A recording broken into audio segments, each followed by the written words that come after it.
Welcome to World War II, Both Sides of the Wire, the podcast where we lift the lid, bust the myths, and explore the incredible history of the Second World War from the Allied and Axis perspectives. I'm Jesse Alexander, a public historian specializing in the history of the two world wars. And I am Matthias Strohn, German officer, professor of military studies, and author. In today's episode, we're going to answer questions posed to us by our supporters. So buckle up for a bit of everything, from SS generals to calculating casualties. Hi Jesse, here we are again. Another week, another podcast. As I've just said in the opening sentence, today is going to be slightly different. So over the weeks, over the months we've been running this podcast, people have started asking questions, follow-on questions from things we talked about in our episodes, or also completely unrelated to what we've covered so far, just because people have an interest and want to know more about it. So we thought it would be a good idea to answer these questions and to go through some of them. Well, dear listeners, of course, we're not able to go through all of them, but keep the questions coming. We're probably going to have more of these sessions, so we're trying to get through as many of your questions as possible. So, Jesse, where do we start with all these questions? Well, I think first I want to have a little public service announcement, because these questions, for the most part, come from supporters from our community, which means that they are members of our community on our website, which is bothsidesofthewire.com. There we also have the War Room, as we call it, where we have exclusive content, and some of the questions that we've been posed, we will be answering inside the War Room, which is accessible to our supporters, and others will be here on the regular podcast, but posed by our supporters. So listeners out there, if you have a burning question and you want us to get to it, by all means, head over to bothsidesofthewire.com. You can get a free trial membership for a month using the code Deep Dark Woods. So that's how these questions got on our list, let's say. I suggest, now we've got a whole bunch of different things. You referenced a couple of them at the beginning, but let's start with what I think is a relatively common question. It's a common topic that's out there. We did an episode quite a while back on was the Waffen-SS elite as an organization? And we went through some of the arguments for and against and tried to kind of come to a balanced assessment, which as usual in history is not, black or white. And one of our supporters, Mark, is also interested in this topic. And he's interested particularly in some commanders who developed certain reputation. So he asks, were SS commanders like Meyer, Kurt Meyer, Wünsche, or Peiper, Joachim Peiper, were they really elite battlefield commanders at a tactical level? Maybe we'll add operational here just because. Or did their fanaticism and ideology outweigh good tactical judgment? And what was the role of propaganda in all that? So, Matthias, as our resident German military historian, I think you can get the ball rolling in answering Mark's question about these kind of high-profile, at least for those who are interested in the European theater, high-profile commanders. Lovely. I mean, this is a big question. And as you have already said, it's a question that comes up time and again, because there is this idea, there is this feel, this nimbus that the Waffen-SS is the best fighting formation the world has ever seen, and where they've got these people marching up and down in their very, very impressive and also threatening black uniforms. And there is this thing out there. So let's drill in a little bit and take this apart. As you've already said, dear listeners, if you're interested in a more in-depth discussion of the SS and the Waffen-SS and their performance, well, go to, I think it's on our very, very first podcast, wasn't it? When we talked about the Waffen-SS and its elite status. So let's have a look at this. And let's perhaps take these individuals in turn, because we can draw something out from their personal experiences, from their, let's call it their CVs, whether it's civilian or military, and then perhaps bring it to the bigger picture and open up the bigger discussion. So perhaps let's start with, I've got him first here on my list, Kurt Meyer. Kurt Meyer, also known particularly in German as Panzer Meyer. That already tells you quite a bit about the reputation that he had.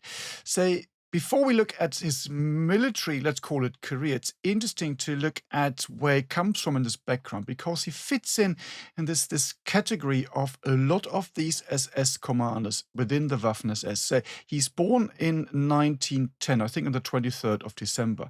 So that makes him obviously quite young. And most of these commanders, as most of the soldiers in those days, were very, very young. That's perhaps the first thing, because that tells you already a little bit about how they're approaching things. He comes from a lower class working family. That's also not unusual. You might perhaps even say it is more bit of a broad brush, but perhaps the norm of these people fighting in the Waffen-SS. Perhaps the most famous, or not the most famous, but one of the most senior commanders, Sepp Dietrich, for example, he was an NCO in the old army. So you can see there's a certain social group where these guys come from.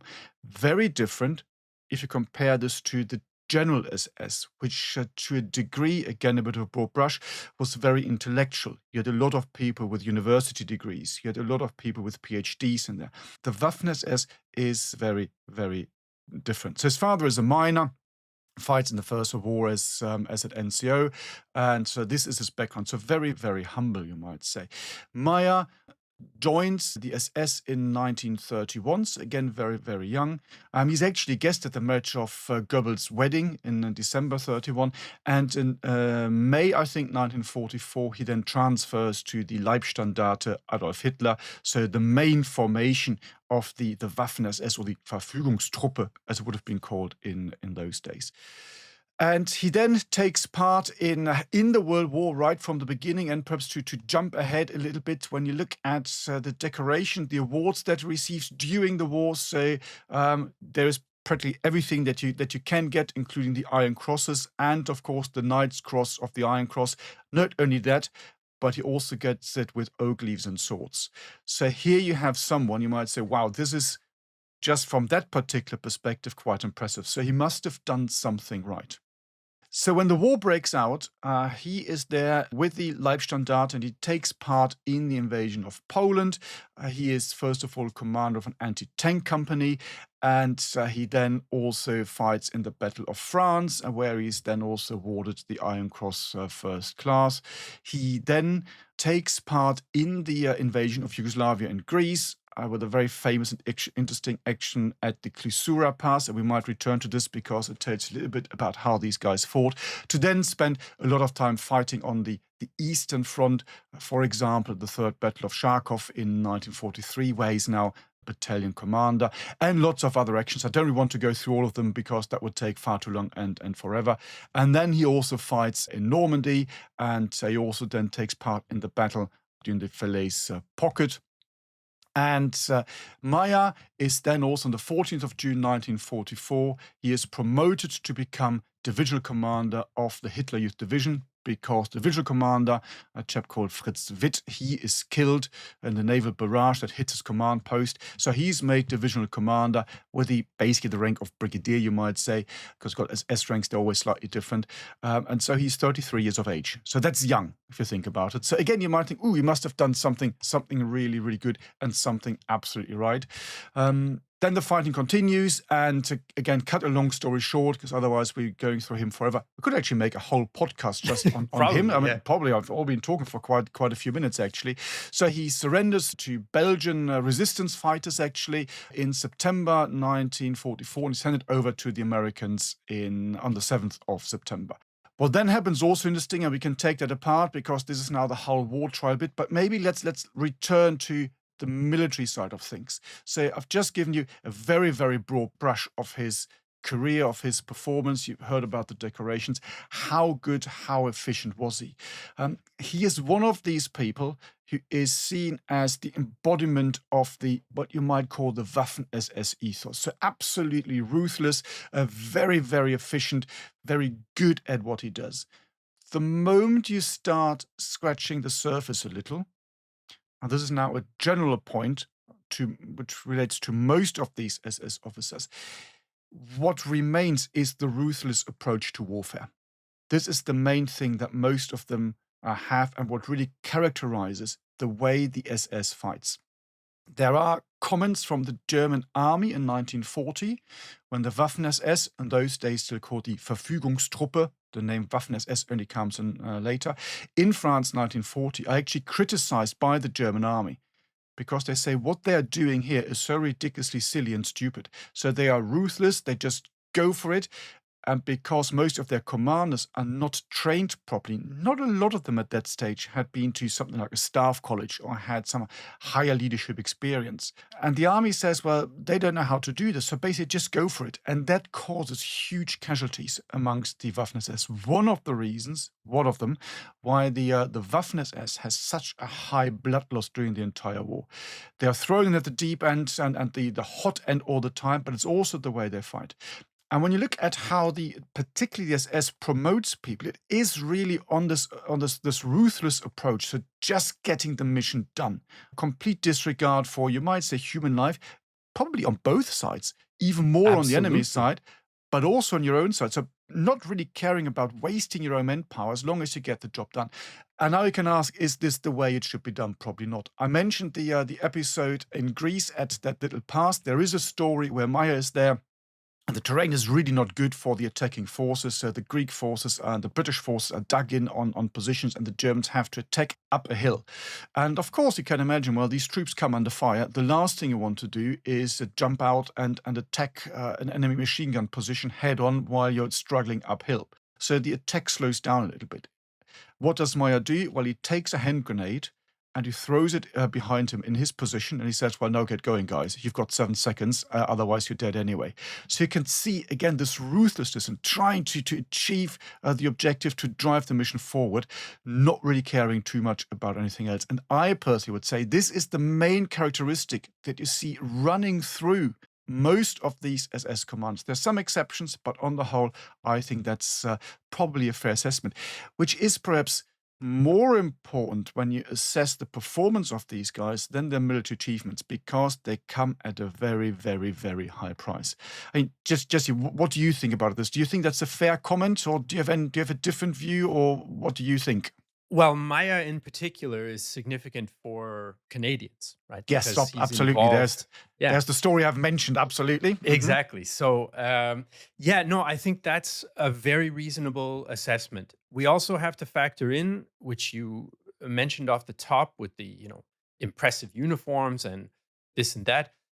The Waffen SS is not purely, or even firstly, in a way, a military organization. It's a political organization also, and its purpose is also for propaganda. So, if you have an organization that plays that role in your state, in your government, in your military, you are going to, and the Nazi government did, you're going to promote it more. You're going to make it seem like more than it is. And all the iron crosses and knight's swords and oak leaves, it's a way of doing that.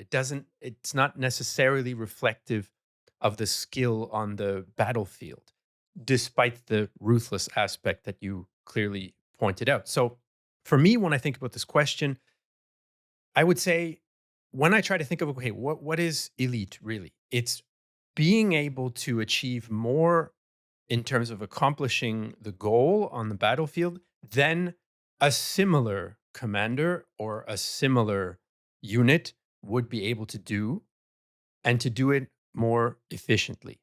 And already you've alluded to the fact that the Waffen-SS doesn't fight particularly efficiently in some ways, because they take extremely heavy casualties because of this ideological fanaticism, if you will.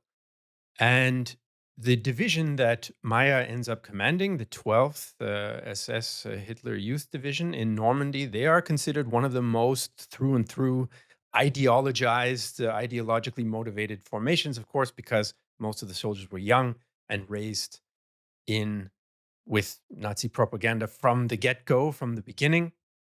So there's a few things I want to say about Maya. First off, he's directly involved in a lot of war crimes. Now, some people think that we can sort of separate a bit, what's the military activity of this unit or this commander? And okay, the war crimes, obviously we can morally condemn them, but they're sort of separate from that in a way. I have a hard time with that, because to me, being a good military commander, being an elite military commander, it's about more than sending the tanks here or sending the tanks there. You're supposed to be a leader. You're supposed to have integrity. You're supposed to follow the rules of war such as they are. Now, that might be a little idealistic. I'll admit that. But I do think that there's something there as far as criteria are concerned. And if we apply that to Maya, obviously, there's a lot to work with here. He ordered the execution of Jewish civilians in a town in Poland. He massacred about, well, he wasn't pulling the trigger personally, but obviously he's in command when this is happening. Massacred 1,500 Soviet prisoners of war near Kharkiv. He had civilians massacred in Rivne, in today's Ukraine as well. An entire village was destroyed and all the inhabitants killed in Ukraine and eastern Ukraine under his command. And then, of course, for Canadians, it's much more well known, the killing of about 150 or so Canadian prisoners in Normandy, which there's no evidence he ordered that directly, but he was found guilty after the war in a Canadian trial of condoning the massacres. So, if that's how you're trying to be as an officer, I have a hard time considering, by my criteria anyway, which include a bit more than just tactical decisions, as elite. But even if we were to apply the, let's say, the efficiency criterion, right, where can you achieve a battlefield victory or a mission while limiting your own losses? I mean, that's a pretty important category, I would say. Well, as you alluded to, Maya doesn't seem to be very good at that because he doesn't care about his own losses, right? His unit in the Leibstandarte division, right, in Barbarossa, suffers the heaviest losses. So, of the Leibstandarte, so already a unit that's going to suffer heavy losses, right? He also, when he was a prisoner of war, some of what he said, being held in England for a while, some of what he said was recorded, right? Because the British had this program where they secretly recorded some of the conversations of German prisoners of war. And German military historian Sönke Neitzel wrote an interesting book about it. And Maya is recorded as saying, and I think this reveals something on our topic here, I wish a lot of the officers here could command my division, so other German officers, right? So that they might learn some inkling of self sacrifice and fanaticism. He doesn't talk about skill, he doesn't talk about efficiency. These are not his priorities as a commander. Now, I'm kind of making a big deal out of one quote, but I do think that it's important. I do think that it's representative, right? So if your priority as a commander is fanaticism, I don't think in the military sense elite can really be fully applied. That would be my take on that. If we think about what the Canadians thought, right?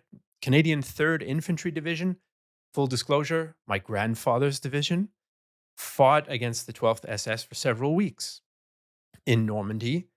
And one of the things that they commented on as well is, yes, they fight extremely hard. There's no question, but fighting hard doesn't always mean fighting smart.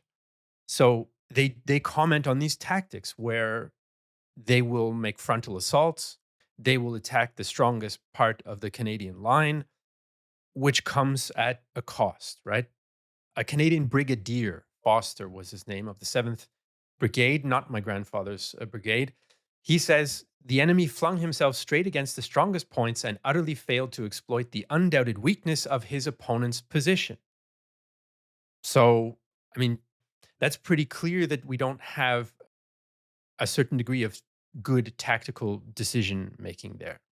On the other hand, Canadian military intel did classify the 12th SS as, quote, a first class division, along with the 2nd and 21st Panzer divisions in Normandy. So you might say, well, that sounds elite, first class division. But that was more related to the fact that they were not as under strength as other divisions and they had more equipment. And the Waffen SS, we talked about this in our episode about it, they get more equipment because they're politically favored, not necessarily because their commanders are more skilled. That's kind of my take on Maya. I admit that I feel a bit of a challenge to be completely objective about it. I try, but I'm not a big fan of convinced Nazis. And so I do feel some emotion, pulling at me to really highlight that they're not what, the propaganda said they were and so on. But anyway, take it as you will, listeners, but that's my sort of approach to it.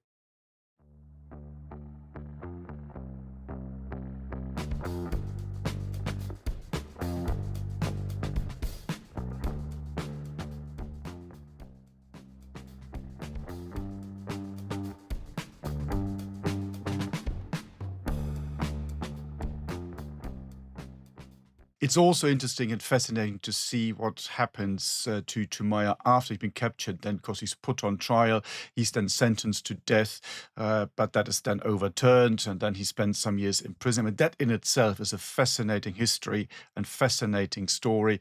The involvement of the Canadians there as well.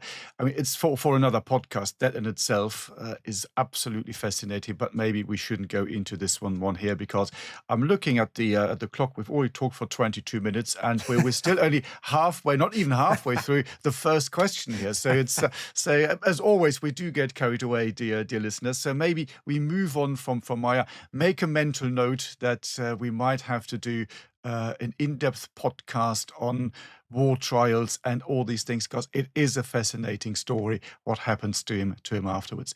But let's move on, perhaps. And there are a number of other people that we want to and we were asked to look at, and one of them was another SS officer, Max Wünsche, and he's very closely related to Kurt Meyer because he also fights in the 12th SS. He is the commander of one of the tank regiments in this particular division during the fighting in Normandy.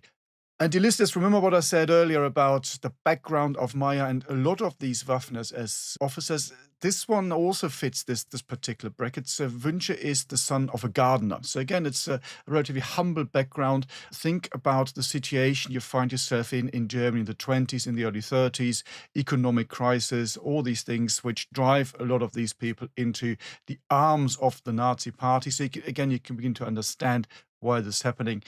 Open bracket, this is such a big field, and we need to do 5 podcasts at least on that, on the rise of the Nazi party. Close this bracket because I don't want to get carried away. But he basically runs through the normal path of the SS officers. So he goes to does the basic training. He then does some sort of NCO and officer training, and he also joins the Leibstandarte as Adolf Hitler. He goes to the Junkerschule, as it's called, in Tölz. All these things. That's basically you might say, a relatively normal career path up to that, until in October 1938, he becomes the Ordonnanzoffizier, which is basically, you might say, the adjutant of Adolf Hitler. So that is, of course, a huge, you might say, it's a huge career boost. And of course, this gets him known out in the world, in the SS, in the wider system. So he's then moved into a motorcycle company of the Leibstandarte Adolf Hitler. That's where he spends most of his time in the Leibstandarte. Under Kurt Meyer. So again, you can see how you have got the symbiosis, so the path of these two crossing. This way gets both Iron Crosses. He's then sent back to the Führerhauptquartier, so Hitler's headquarters, for a short time before Sepp Dietrich then basically requests him to become the adjutant in the Leibstandarte staff, and with that, he then takes part in the Balkans and the Russian campaign, and so it goes on. Again, I don't want to talk about all of these different campaigns and tactical actions. There are some really interesting ones. But again, that would lead far too far. So in June 1943, I think it's the 24th, he is tasked with building up and getting ready the new tank regiment of the Hitler Youth Division, the 12th SS, and he becomes its regiment commander. He then fights in France after having done all the training and all these things. He's then fighting in France, and on the 11th of August, he gets the oak leaves to the Knight's Cross. So again, you can see there is all sorts of things happening there. I don't want to go into all these details. And he is then captured on, I think it's the 25th of August 1945, when he's trying to break out from the pocket of Falaise. 44 it would be then. Sorry, did I say 45? 44. Yeah. Sorry, my mistake. Absolutely right. 44. Interesting, when you then look at what happens to him afterwards. Of course, he's put in a prisoner of war camp. He's released relatively early. And that's in 1948. He's repatriated, and the British camp commandant writes basically an appraisal, a report on him, and says, "I know he's behaved very, very well, and he's willing to learn from his mistakes and to move on." So that is, in inverted commas, the tick in the right sort of box that he can get on with his life, which he does. And he dies quite late, actually, in 1995 in Munich. Interesting when you look at him and his performance. Again, I think we're more or less in the same class, so we don't have to repeat everything we've just said. Again, it's this ruthlessness that you find here. The other interesting thing is his contribution or his participation. Contribution is the wrong word. His participation in war crimes. Did he not? There's still a bit of a debate. We do know that members of his regiment took part in atrocities, again, mainly against Canadians in the area of Caen. I think it's 156 that get shot by the division, and his regiment is involved as well. They couldn't make the link that basically he was either there or had given the orders. So they say, you know what, benefit of the doubt, okay, and he's more or less, long story short, he's basically let off, which is interesting because when you look at what happens with the Meyer incident, where in some of these cases, they also say he wasn't responsible for it, but as the commanding officer, he still bears responsibility. So in the Wünsche case, the conclusion here is somewhat different, which in itself is quite interesting. But when we look at the overall picture, I think it's pretty much the same. Again, if we went into all the weeds here, we could talk about this forever. So maybe leave this guy behind. He's also the most junior of the three we want to look at. And the last one is, in many ways, you might perhaps even say, together with Kurt Meyer, the most famous one, and that is Joachim Peiper. Jesse, what can we say about Peiper? Well, again, there are similarities, right? He develops a reputation in the fighting on the Eastern Front for being overly aggressive. He also uses unorthodox tactics, not using that much reconnaissance before launching an attack, sometimes launching frontal assaults. And this is part of the reason why in late 1943, he's actually shifted to staff duties because he is incurring excessive losses in the eyes of his superiors. But he already has made a name for himself. And so even though he's been shifted to staff duties, partly as a result of these, criticism because of his tactics, he gets awarded the Oak Leaves to the Knight's Cross in January 1944. So you can see that propaganda value coming in spite of some questionable military record. I think, something that came to mind as well, how many thousands and thousands of colonels and lieutenant colonels and brigadiers were there in the German army in 1943, 44, 45? Many, many, many thousands. You're going to have some that are brilliant, and you're going to have some that are not. It seems suspicious to me that the only ones who develop this kind of reputation that we still talk about, that we still hear about, that have multiple books published about them, are the ones in the Waffen SS. If we really had an idea of, well, we're going to judge them and they're going to get historical attention based purely on military skill, we would see normal Wehrmacht colonels and brigadiers and lieutenant colonels getting this kind of attention as well, but we don't. And to me, that's kind of a sign that the propaganda of the time influences then the prominence later on. If we use this example again, we look a little bit at Peiper. Again, I don't want to talk about all these, about all the examples and what have you, but there are a number of incidents that are really interesting, that really sum up everything that we've just said and what you've just alluded to again a minute ago. So, for example, in 1943, he's on the Eastern Front with the Leibstandarte. and they're fighting for some places in the Ukraine, and the Germans go onto the attack, and the report says they attacked with all weapons and flamethrowers, and he's personally engaged. It's all very, very heroic stuff. Exactly as you earlier said, it all sounds great, but how good is this really? Does it really make sense, yes or no? And what is interesting when you then look at the casualties, because you talked about casualties as well. So he's at that time in charge of the Panzer Regiment, the 1st S Panzer Regiment in this particular battle. And the casualties are actually so heavy that, so after about a month fighting, they've only got 12 working tanks left. You might say, okay, that could also be just because of the fight itself, what have you. So maybe it's not his fault. But what is interesting, that he's relieved of his command and he's moved to staff duties. Because even within the SS, they realize, you know what's going on here? This is not the way it should be done.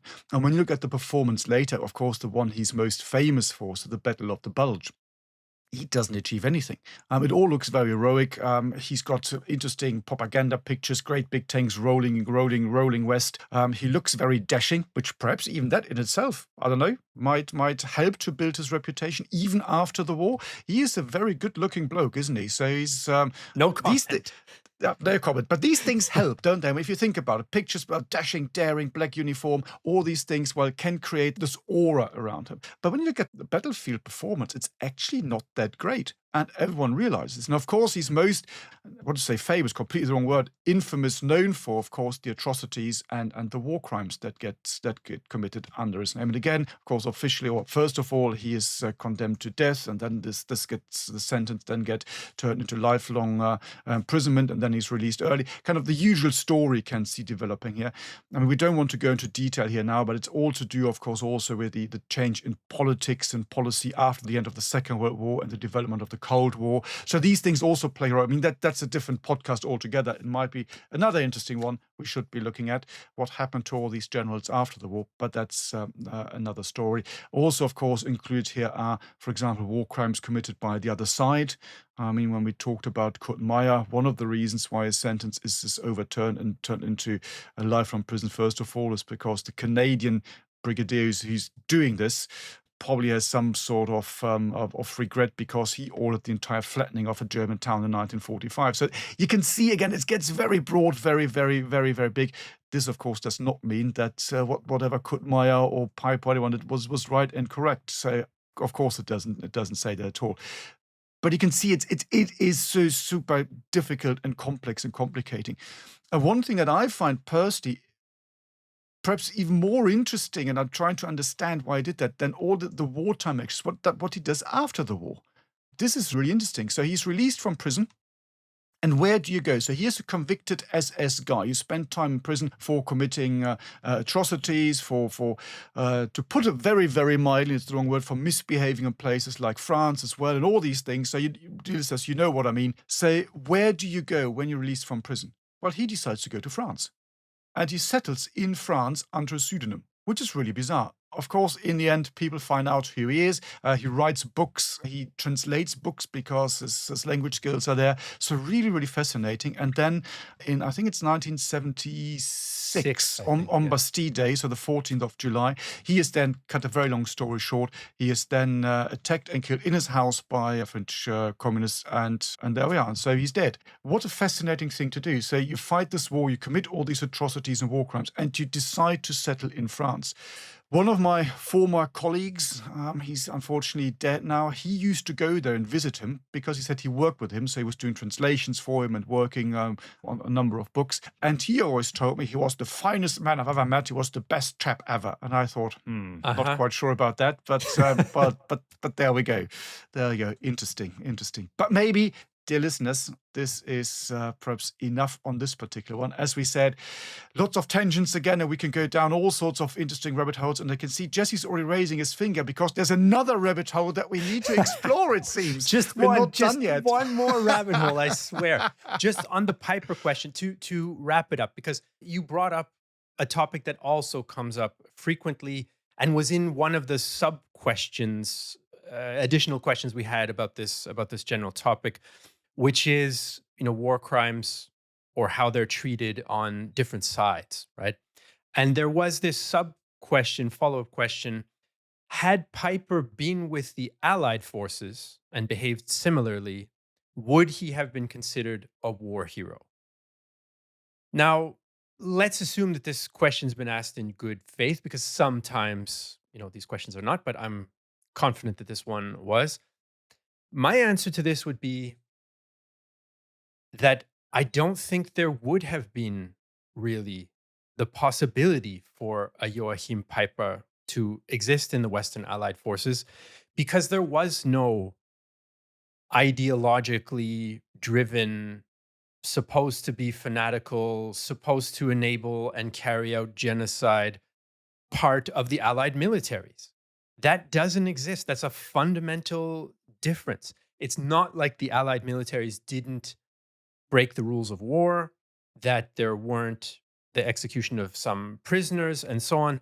But there is no overarching political, systematic, sanctioned culture and institution of killing huge numbers of prisoners, of committing genocide, et cetera, et cetera. So there's no mandate for that in any allied military. I don't think that you can have a Piper. Now, maybe I'm a bit no, no caveats. I don't think that you can have a Piper because you don't have an allied equivalent of a Waffen SS. Doesn't mean every allied officer or man is a nice guy. Doesn't mean the allies didn't do anything wrong and kill surrendered prisoners on several occasions. It must be said, but it's a different ball game, and so no, I don't think there could have even been a Piper on the Allied side in the way that Piper was and as a part of that organization.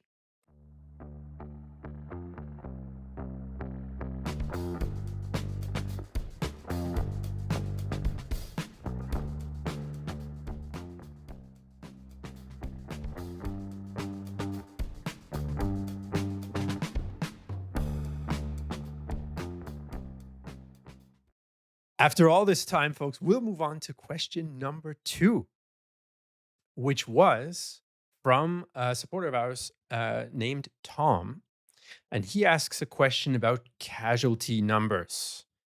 And he basically, because we often talk about casualties, and there's a lot of confusion about this in a lot of newspaper articles about losses or how many people are killed and so on. For example, in the Ukraine war, but also in other places, Iraq, Afghanistan, whatever.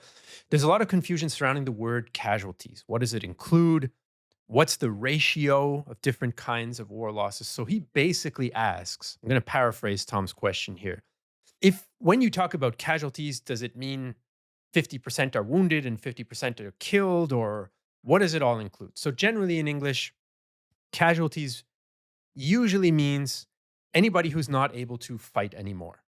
So that could be due to sickness, being wounded, being killed, dying of your wounds in a hospital, or being made prisoner by the other side. Now, within that, I mean, that's very broad, right? Within that, there is no rule of, oh, it's 50% wounded or 50% killed or what have you. It completely depends on the circumstances. So you might have a battle where the prisoners make up the majority of the casualties, like for the Italians in North Africa on many occasions, right? Different armies also tabulate casualties differently sometimes, which makes it a bit hard to compare sometimes. So for example, the Germans don't usually track the very lightly wounded in either of the world wars, but the British and Americans do.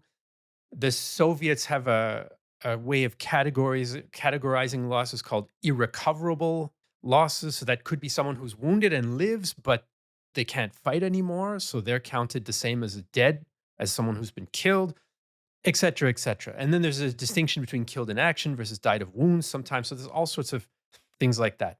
As far as the ratio of dead to wounded is concerned, if we take World War II as our example, there's somewhere on the order of 15 million battle deaths and 25 million wounded. So that's 3 wounded for every 2 killed.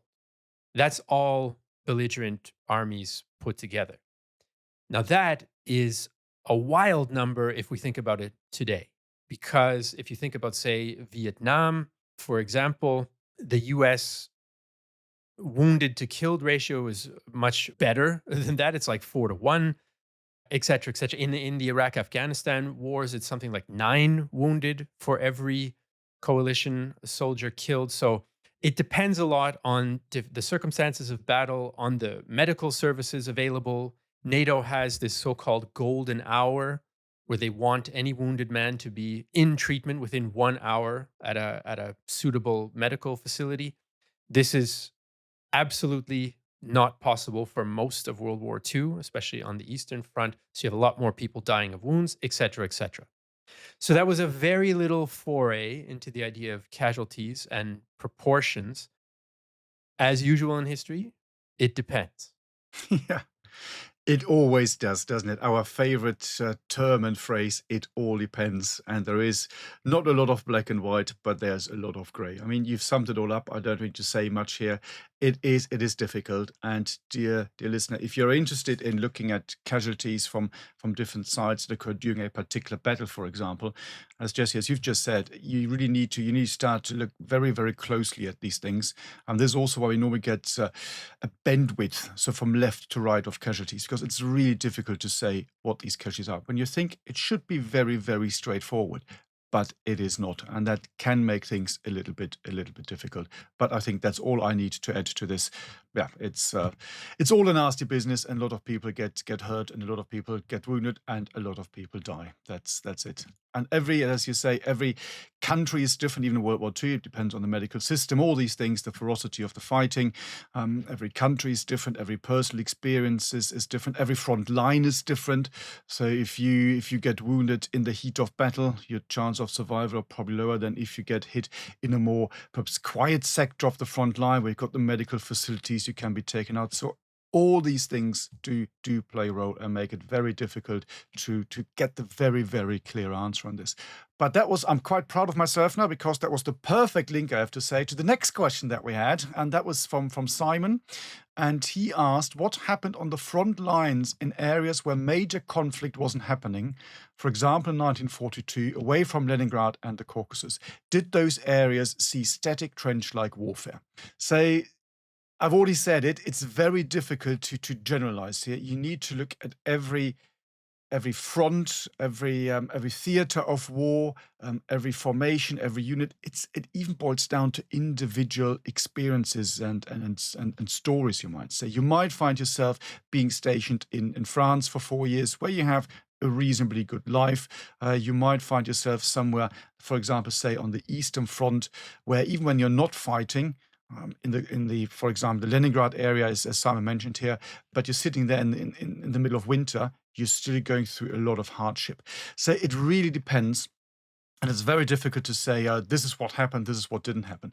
There is a standard phrase that's being used in the military, and it says, well, war is 90% boredom and 10% horror. That actually sums it up quite nicely. So whenever you go on operations, that to the vast majority of people is what happens. There's a lot of, as they say, hurry up and wait. So there's always hectic, there's always activity, but then just sit around and you don't do anything at all. And then suddenly, whatever it is hits you, whether it's a rocket coming down on you, or whether it's someone fighting at you, or whether it's the Soviet Guard army coming across the open plain, and then everything springs into action. And of course, as a military person, it's these 10% you're constantly preparing for. But in wartime, again, the experiences are so very, very different. I mean, for example, go to the Eastern Front. We concentrate, obviously, always at the fighting, at the sharp end, and what's going on there. But just think about the territory that, for example, the Germans are occupying at that particular time. If you're slightly older and not fit for frontline service, you might find your entire war somewhere in the rear area, and you become the town commandant of a small place in Poland or the Ukraine or something like this. So it's very difficult to say. So boredom plays a very, very important role in every soldier's life. And whether you go back all the way to antiquity, to modern day, there are certain things soldiers always complain about. That is the equipment, because there's always better equipment you can get. It's always the food, and it's always the fact that things are boring. And this is just part of military life. They say, well, the moment people stop complaining, this is where you have to be careful, because morale is about to collapse. So very difficult to say, but there we are. Jesse, what do you have to add to this? Any ideas, insights, views? I like that. I like that idea that if a soldier is not complaining, he's given up hope. Yes, that is very, very true. When they go quiet, you have to be careful. Moaning is part of the job. Yeah. This reminds me of the nickname for French soldiers in Napoleonic times, the grognards, the complainers. Exactly. So they're in the process of conquering nearly all of Europe and yet complaining the whole time about it. So, listeners out there, we have now spent an entire episode to answer 3 of your questions. So you can see you're opening a Pandora's box of the, let's call it the gift of gab, anytime you ask us a question. We are going to return to some more questions from our supporters in a future episode, but also in the war room. We're saving some questions to be treated in the war room. And if you're interested in having us answer one of your questions or in listening to the extra exclusive content that will be in the war room on this topic, we already have several war room episodes on other topics, I should add. You can become a supporter of the podcast. You can do that by going to bothsidesofthewire.com and joining up. You can get a free trial by using the code Deep Dark Woods, and then you will have access to the war room and the questions that we're going to answer there. So, all that being said, we will see you in the next episode. You've been listening to World War II Both Sides of the Wire, a Battle Guide production.